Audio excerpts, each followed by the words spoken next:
What is spirituality? I would say spirituality is something that is pro-life. In every aspect of life, you can put in spirituality. Once that experiment happened, the quantum slit experiment, it completely changed my view on spirituality and energy.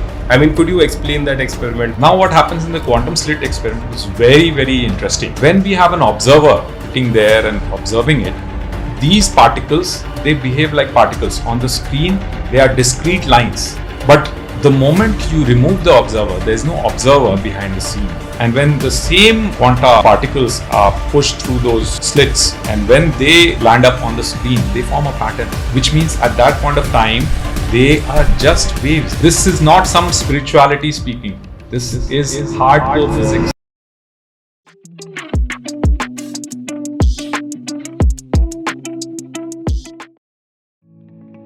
Guys, welcome to an all new episode of Infinite Health. I'm very excited for this episode. We've spoken about mental health, we've spoken about emotional health, we've spoken about physical health, we've also spoken about nutritional health. But spiritual health is something that we haven't really delved into, something we haven't touched.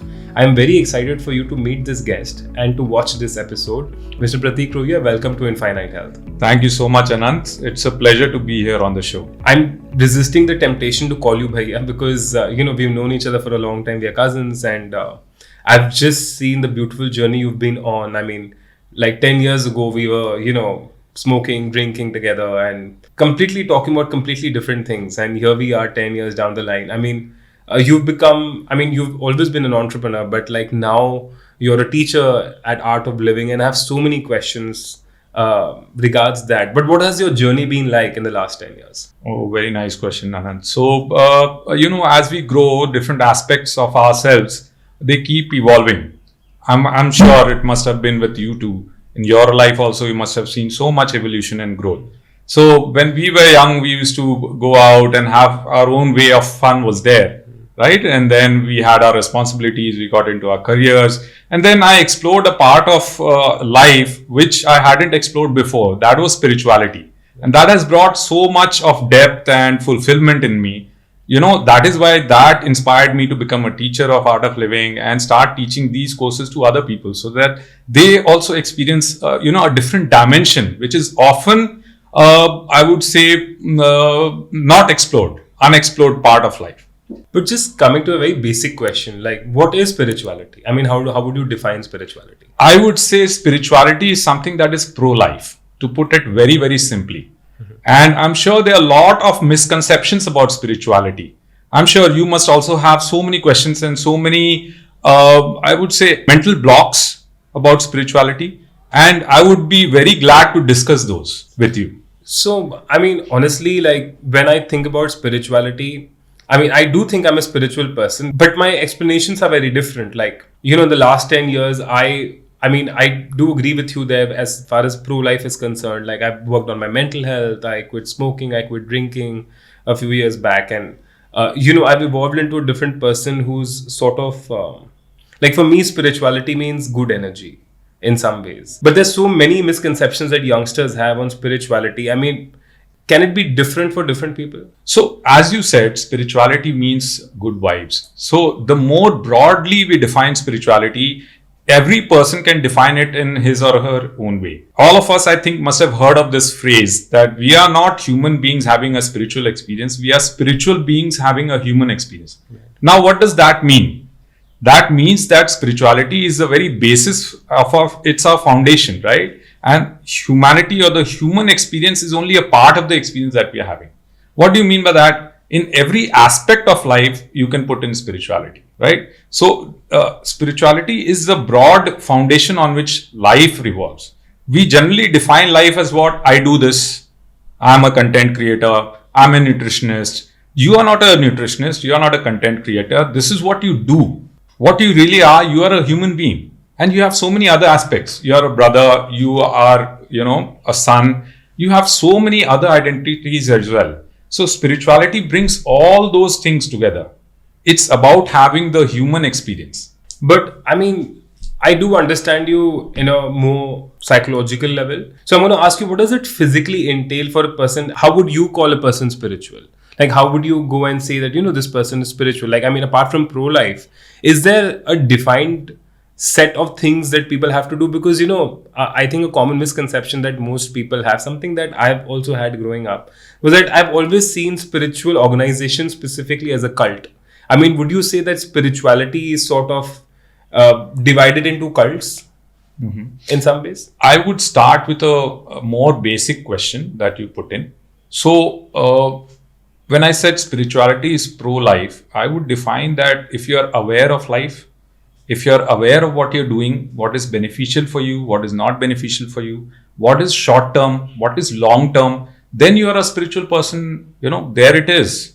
And you don't need to follow one particular path or one particular guru or one particular religion or anything to be spiritual. You can have, knowledge you can have from all the sources. So there are no defined limits. It's only that as a society, we have defined certain limits and we have put people in boxes. Like he's following such and such person or such and such organization, then he's associated with that particular organization or he's spiritual. Somebody who's not doing all those practices, he's not spiritual, he's material. It's nothing like that. Life is a continuum. There's no material life and there's no spiritual life. So you can read Bhagavad Gita, you can read the Quran, you can follow, a guru. You may not follow a guru. That does not make you either spiritual or not spiritual. The only criteria I would say, whether you're spiritual or not, is whether you're growing in your own life, whether you're understanding life from the very basics, whether you're integrating those lessons in your own life, and whether you are evolving. That's a very good way to put it. Because it's interesting because growing up, I've had a very different idea about spirituality as per se.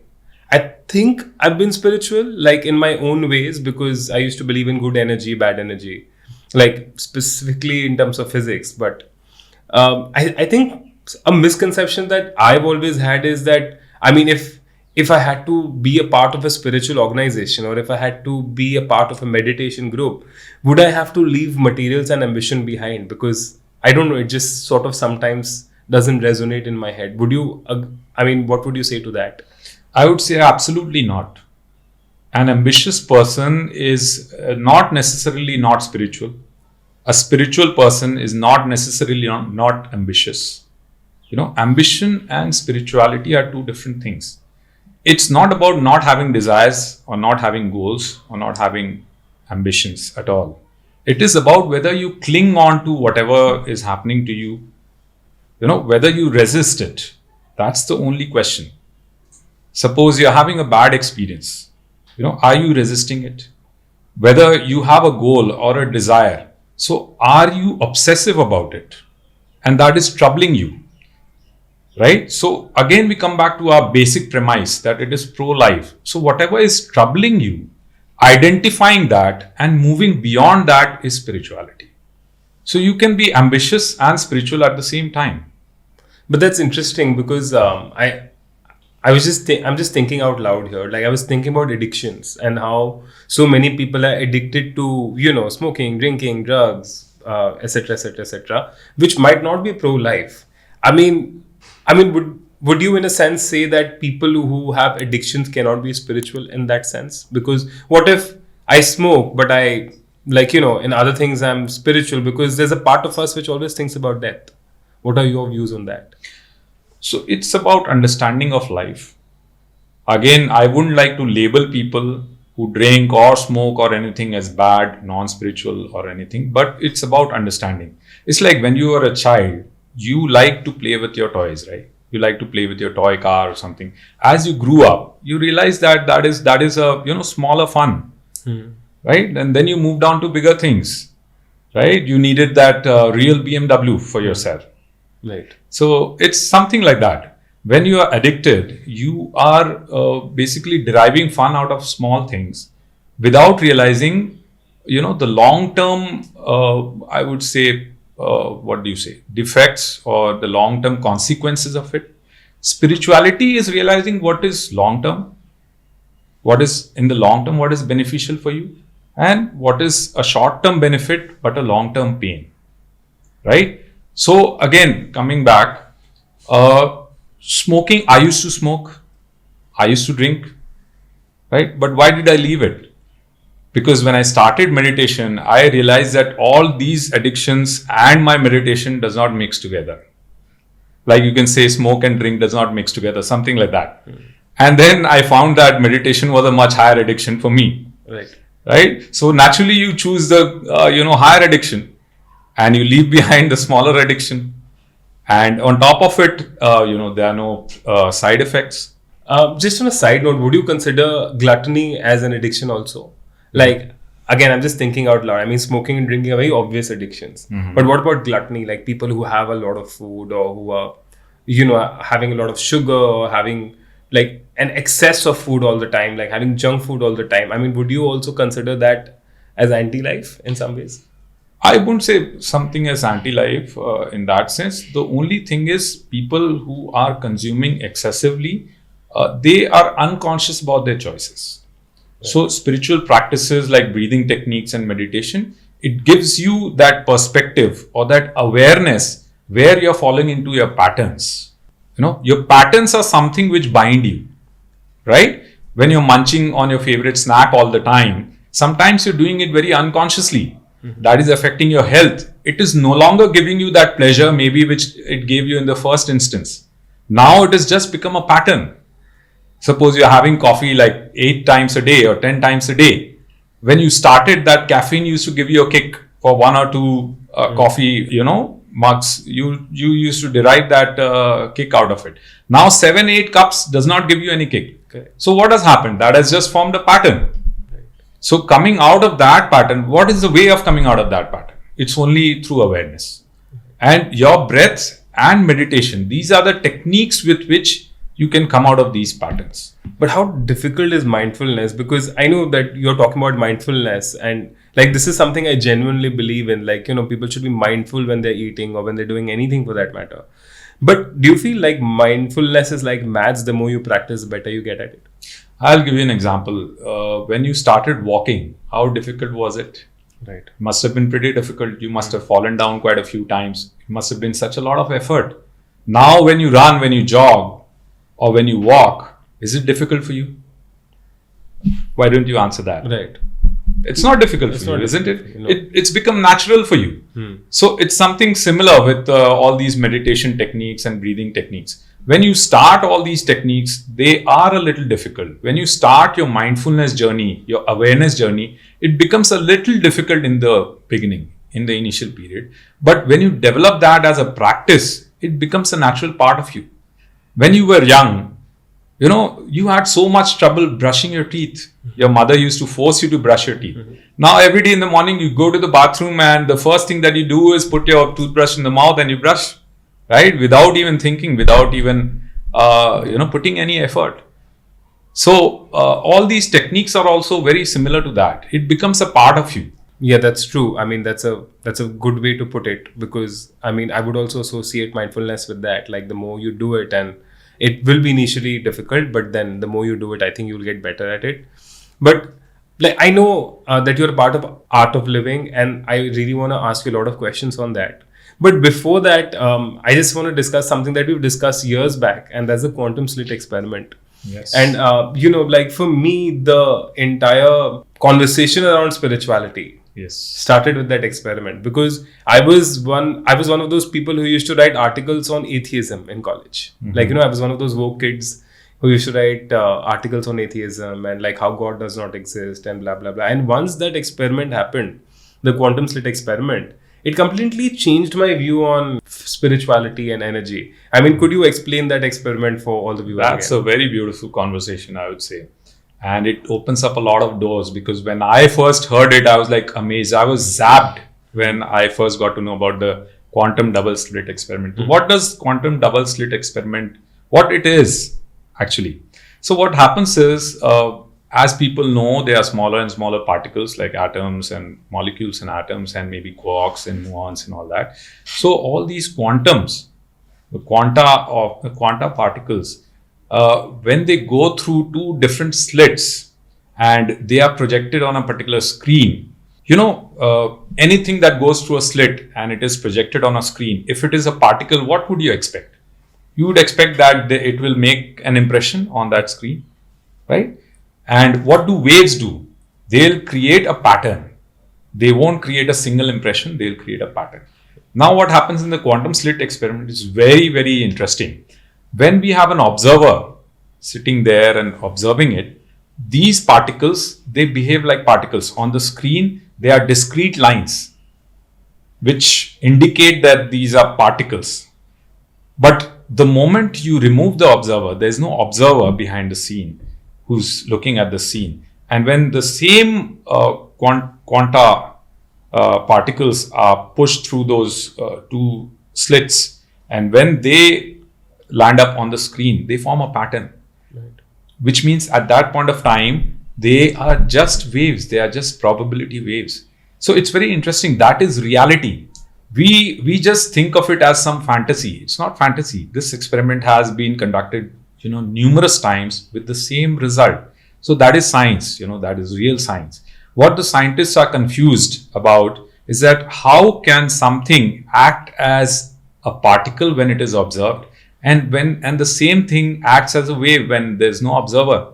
So you think that is the fundamental reality we are living in. You have to realize that it's happening in the universe. If you observe something, it becomes concrete, it becomes discrete. Matter is only when there is an observer. Right. Once there is no observer, there are only probability waves. This entire creation is just probability waves. This is not some spirituality speaking. This is hardcore physics that we are talking about. I know, and I think this is one of those experiments which just blew my mind away, because it challenged physics at its very core. Like, you learn the 3 laws of motion and relativity and whatnot, and then suddenly this pops up where it completely changes your perception of reality. It's because, if you look at it in a spiritual angle, it is more about your reality is different when observed, and when not observed, it's a pattern. Say, for example, if like my team is sitting right here and both of us are sitting here and we are having this conversation, and my reality is very different. It's concrete that I'm speaking to Prateek Ruia, right? But their realities are forming patterns. Like, it's that because that reality will keep getting superimposed over time, because memories will become different. The feeling of the memory will become different. Your ecosystem will become different. So we are living in infinite possibilities of that memory over 10 to 20 years of time. And I think that was one of the most beautiful conversations, which actually, and maybe you didn't even realize it, but my entire processing of how I look at things in a spiritual manner changed.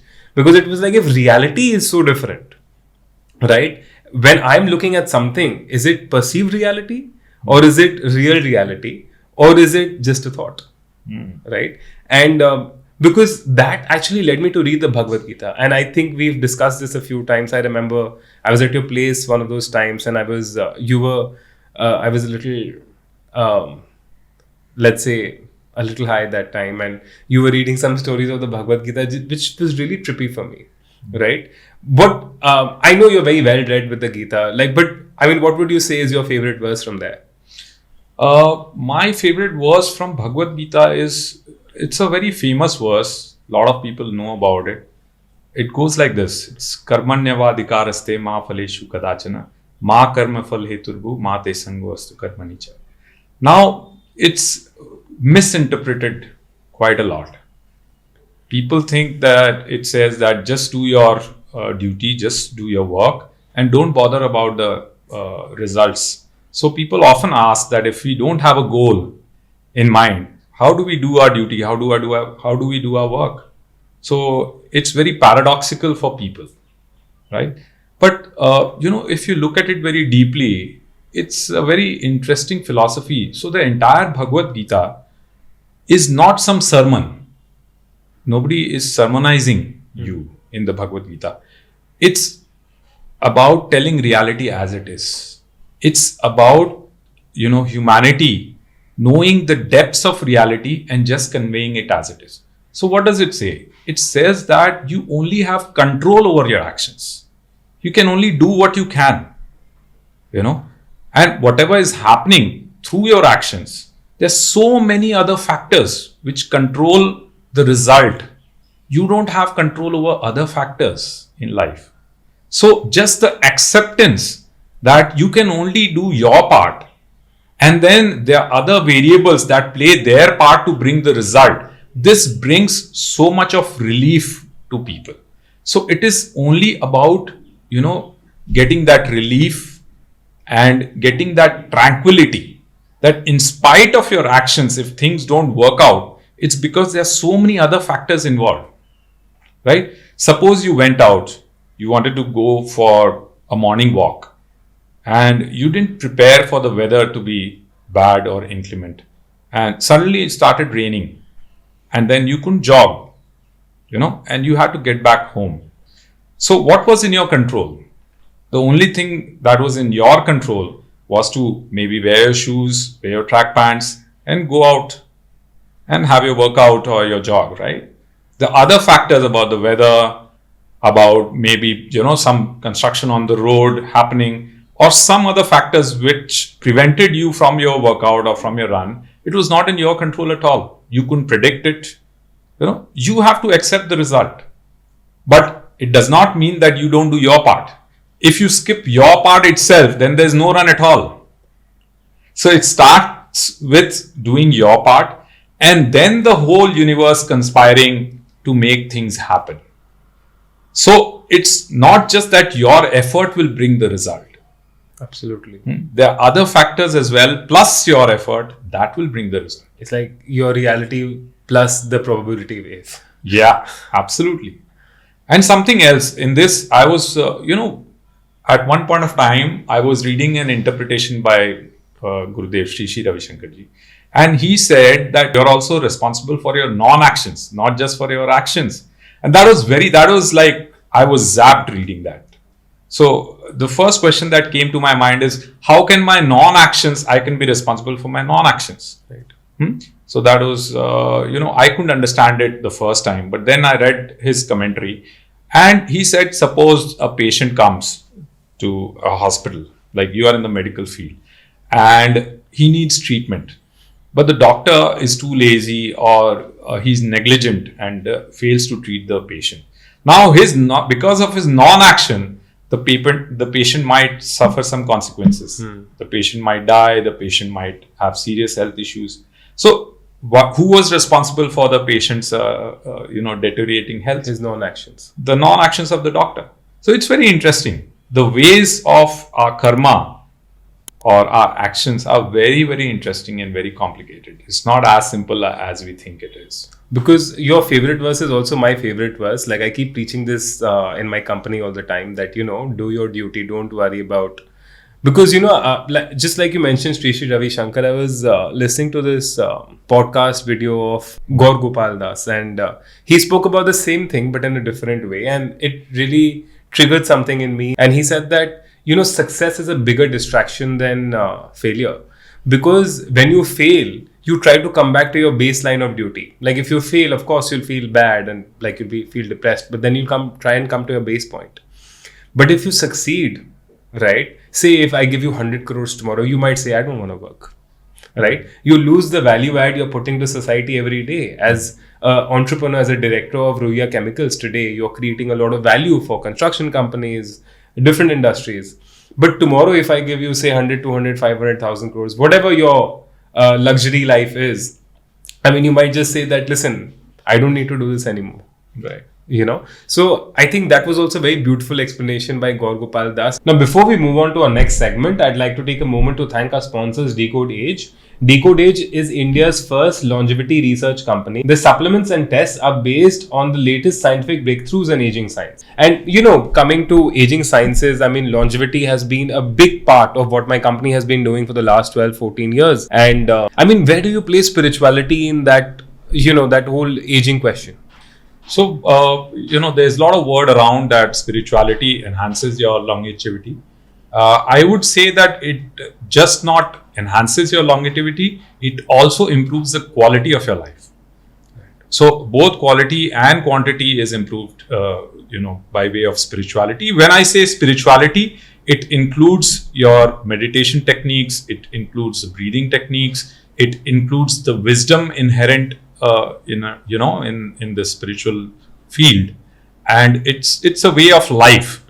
So if you encompass all this into your life, definitely your quality of life as well as the length of your life, it is enhanced.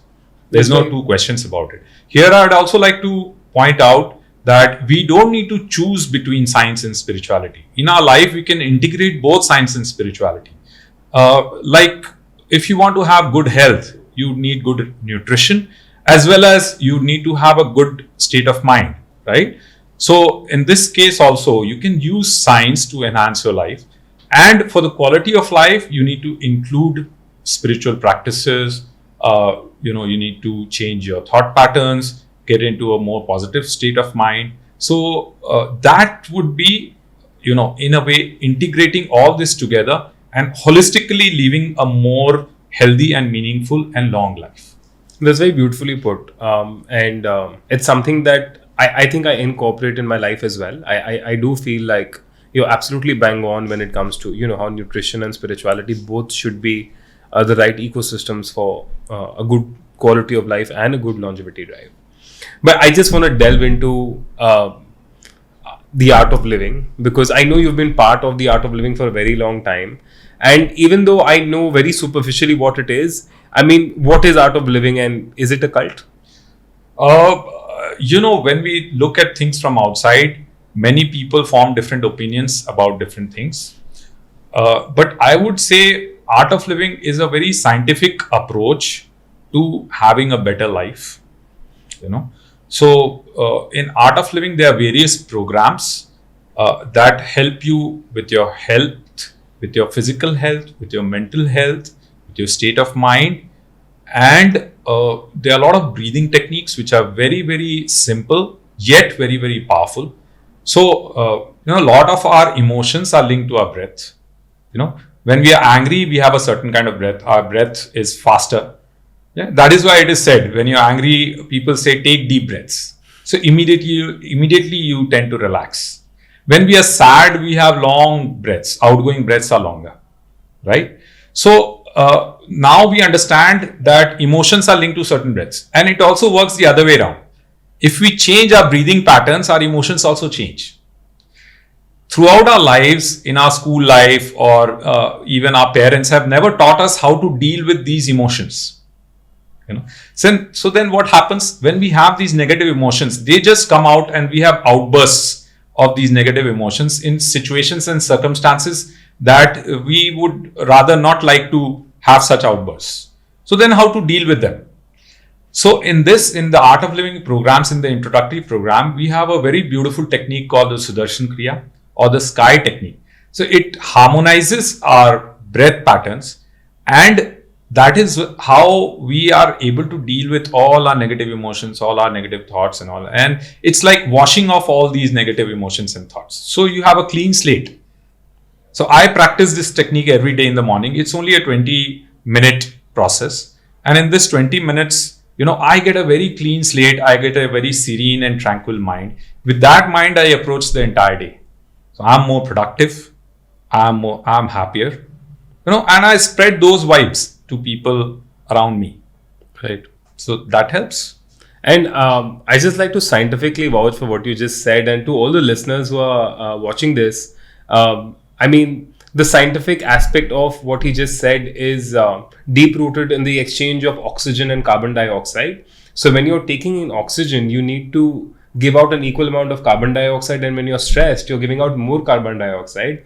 And most people realize the importance of oxygen, but they don't realize the importance of carbon dioxide, because the carbon dioxide is actually responsible to release the oxygen from its hemoglobin state. And that's how it spreads to all the organs and cells in the body. So that is why breathing techniques is an extremely important aspect of science as well. And I think this just amplifies the same thing. But just to ask my second part of this question, is it a cult? Well, to answer that, it's how you look at things. When you are associated with a particular organization, you see what are the benefits and you follow certain routines, certain techniques, and you get the benefit out of them. I would say this is a very, very scientific approach. A lot of the followers in Art of Living, they are just there for these techniques and for the benefits that they derive from these techniques, right? Where there is wisdom, there is no harm in following wisdom. There's no harm in following something which is pro-life. But again, like, I just want to bring in my own perspective here because I mean, I've known you for the longest time, and I've known you've been in the art of living for the longest time. And something that I've always had in my mind, something that has always stopped me from joining any spiritual organizations is that I feel like, I want to be free. Like, I don't want to be indoctrinated by a certain ideology or a certain line of thought, because I've always felt like spiritual organizations align you to a line of thought. Like, like, if, like, it's almost like, when I wear my Ultra Human app where my sugar goes out of line, I feel like I'm disappointing the app, and it just creates a mental impression on me that I'm disappointing the app. Like, my sugar levels are going above normal. As a youth, as someone who's never been a part of spiritual organizations, always feels that, oh, if I join this organization, they'll indoctrinate me to a certain line of thinking. Is that true for Art of Living? Well, I would say that in the beginning, if one is a little apprehensive about joining the organization or doing any program or as such, one can look deeply and do their own research into what they are offering. Number one. Number two is, in the beginning, try different things. Look what works out for you, right? And later you decide if something is beneficial for you, if you want to pursue it to the deepest level or not. See, when we want to get trained in something, right, what do? We first take information from all the sources. We check out what are our options, right? And then once we look at all the options that we have available, at that point of time, we decide to go in to put our commitment to one particular process, one particular coach, and to learn that technique from that particular institution or coach or something. Now, we have all done schooling in colleges out here, right? All the people around us have done, they are well educated. Now, there's a way to get home education. Then you get information from all the different sources and everything. But most of us, what do we do usually? We follow a particular pattern and get educated in a particular system. That helps because that system has been well researched and designed to impart the right education for you, right? If you want to learn swimming, you go to a coach, and the coach tells you, this is how you swim. He takes you step by step. He or she takes you step by step into swimming. He introduces you to different techniques, and slowly you learn swimming. Now, if you go to 10 different coaches all the time, do you think you'll be able to learn swimming any better or any faster? No. So you have to follow a particular pattern after you have done all your research and after you have done all your due diligence, right? And then you stick on to a particular process. So any kind of spiritual process or a spiritual organization, if you join, you first make your own due diligence. Right. And after a while, after you decide that this is right for me, then go into it, try out the different techniques, have an open mind. If you don't like it, come out of it. But nobody is stopping you. But do you feel like this is different from other organizations? Like, is this like, if there are so many spiritual organizations, Art of Living is one of them. And I don't mean to sound negative here, but how is Art of Living different than other spiritual organizations? So in this, I would not like to compare different organizations here, and I would not like to comment on different organizations as such, because I have had experience with Art of Living. And what I have found, I can share that experience with you. This is a very holistic, spiritual organization in a way that it has different aspects. It has meditation, it has wisdom, it has celebration at its very core. So, and it has service, right? Different organizations, usually what I found is they have one distinct character. Some organizations have service at their core. Some organizations have wisdom at their core. Some have meditation. Now, you would not find the entire rainbow of spiritual offerings in one organization usually. So there is a big difference between Art of Living and other organizations. But this is my point of view. No, absolutely. And this is my experience. And absolutely everybody is free to explore and find out more. Actually, the one of the reasons I asked this question is because, growing up, uh, like I saw two kinds of people. Like, one were who wanted to call Sri Ravi Shankar their god. Like, it's basically their guru, their god. And there was one side of the crowd which were the haters. He's an entrepreneur, he's a businessman, he's selling religion, or he's selling spirituality and whatnot. I mean, because you're such an experienced art of living person, and because you've been in this organization for so long, like, if I joined Art of Living tomorrow, how would I address Sri Ravi Shankar ji? Like, would he be a god for me, a mentor for me, a guru for me? So how would you define Sri Ravi Shankar ji, and like, what are your views on him in general? So it's very natural and it's very human to label things and to put things in boxes. We generally tend to categorize things, and we generally tend to generalize things as such. I would say let's have a very open mind. Sri Ravi Shankar ji has a immense track record of being a peace ambassador, being a humanitarian. So I see him in that role. I see him as a life coach. I see him as somebody who has profound wisdom, which he can express in very simple words. He is, I would say, he's comfortable with everybody. Everybody feels comfortable in his presence. And he can talk the language of common people. He can talk the language of youth. And he connects with different strata of society. So that's what connected me with him. It's in a way, Gurudev, Sri Ravi Shankar, he says, God is in every living particle, in every particle of this creation. So if you say he's God, he's as much God as you are. He's as much God as everything and everybody around us. So I see him in that light.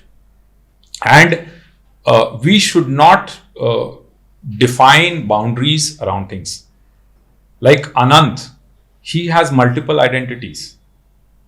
Anant is a son, Anant is a brother, Anant is an entrepreneur, Anant is a student in life. You can have so many identities, right? And when you say Anant is an entrepreneur, is it a bad thing? Absolutely not. Right. It's a good thing. So why do we categorize things? Why do we label things? Why do we have judgments about things? Right. When somebody says that Gurudev Sri Ravi Shankar is an entrepreneur, or Art of Living is a commercial organization, now we are living in a world which is run by finance, which is run by money. Even if you want to do good in society, you need money, you need finances. Where would that money come from? There are various sources. You can ask for donations. Yes, there are some ways in which you can market something and give to people what they want, and in return you can get finances for all the service projects that you do. Art of Living is involved in so many service projects. It's endless. Even I'm not aware of many of the service projects that Art of Living is doing in various parts of the world. Various humanitarian causes we are addressing. We have rejuvenated 27 rivers in Maharashtra. We are running 1,200 free schools. Now, these require finances, So how does the money come from? Where does the money come from? That's a very good way to put it, because I completely agree with you. Like, as an entrepreneur myself, I feel like the world is run by finance and money. And even if you're doing a social even if you were to call Art of Living a social entrepreneurship project, it would require money, and a more sustainable form of money rather than just donations. Because I think, charity, I've always felt like the right charity is creating an ecosystem and not just giving food to someone. Like, if you have to create a kitchen so that people can make food in it and not just, hand out packets of food. So I think I do agree with you very strongly there. I do feel like, the haters and the trollers, I don't agree with them there. But, just coming to spirituality back again and relating it to Art of Living, I feel like there's so many people out there who would want to be spiritual because they're not happy. Like, if someone has gone through something, of course, everyone goes through some form of trauma. But, people who are happy, or like, I recently had this discussion with some students that I met, and we were just having a debate about, therapy versus meditation. Like, some people said meditation doesn't work for them and they would rather do therapy. And there were some people who would said, I'd rather just meditate and do yoga rather than go through hours of therapy and talking to a therapist. I mean, what are your views on that? Like, do you think that only people who are suffering would want to be spiritual or join a spiritual organization? Because, I mean, do you see very healthy, happy people joining the Art of Living program? Oh, yes, all the time. Tell me, which kind of person goes to the gym? Which kind of person goes for a workout? Right. All kinds. People, all kinds, absolutely. And people who are more fit, more healthy. They are committed to their health through all these processes, through going to the gym, going for their workouts, going for their runs. So if you are happy, it does not mean that spirituality is useless for you. In fact, spirituality is a way of you keeping happy. Right? That's a good way to put it. The gym example is good. Yeah. So, you go through all the ups and downs in life. Even a happy person, they have their sad moments, right? They have their failures, they have their low moments. So, this spirituality, the whole aspect of spirituality is to get you back to a healthy state of mind. The faster you get back to a healthy state of mind, the more you remain in the healthy state of mind, the better the quality of life you lead. People who get addicted to that healthy state of mind and healthy quality of life, they follow all these techniques all the more. Right. All the celebrities, all people who are successful in life, they follow all the good techniques in life. That's fair. That's a valid point. I like your point is noted. But I mean, just to probe this further, how would you place therapy and meditation in general? Because this is such a big debate among people. Some people feel that they can meditate and some people say that meditation does not work for me. I mean, do you really think meditation is that hard? Do you think that meditation is very difficult?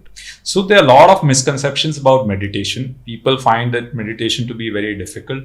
It's because people have thought meditation and equated meditation with concentration and focus. Concentration and focus are the result of meditation. Meditation is a process of relaxation. It's not a process of effort. It's a process of effortlessness. See, when you sleep, when you wake up after the sleep, then you can do more activity. For you to have more energy, you require more sleep, or rather a good quality sleep. So the more relaxed your brain is, the better you can work in your daily lives. And meditation is the way of relaxation.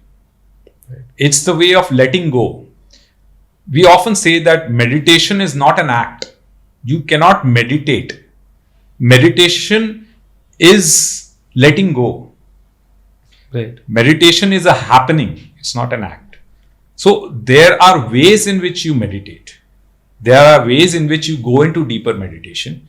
And in our programs, in our processes, we take people through simple techniques so that they go into deep meditation and they can experience that deep relaxation. I think that's a beautiful way to put it overall. But this has been a very insightful conversation in terms of spirituality, and I think I've changed my mind about a lot of things just hearing you on meditation and therapy and spirituality.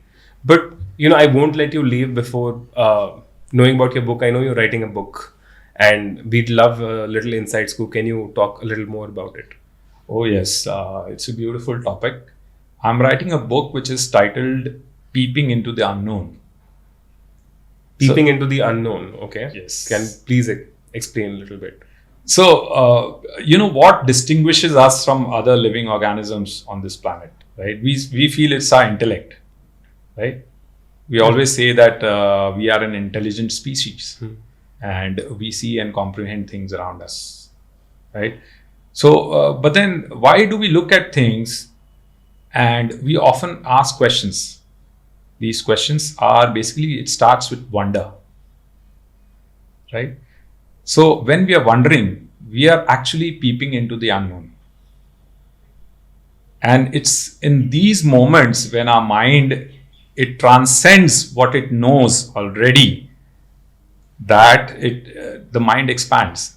We feel an expansion, and we are uplifted. So in this book, Peeping into the Unknown, I'm bringing certain topics. Many of them are related to science.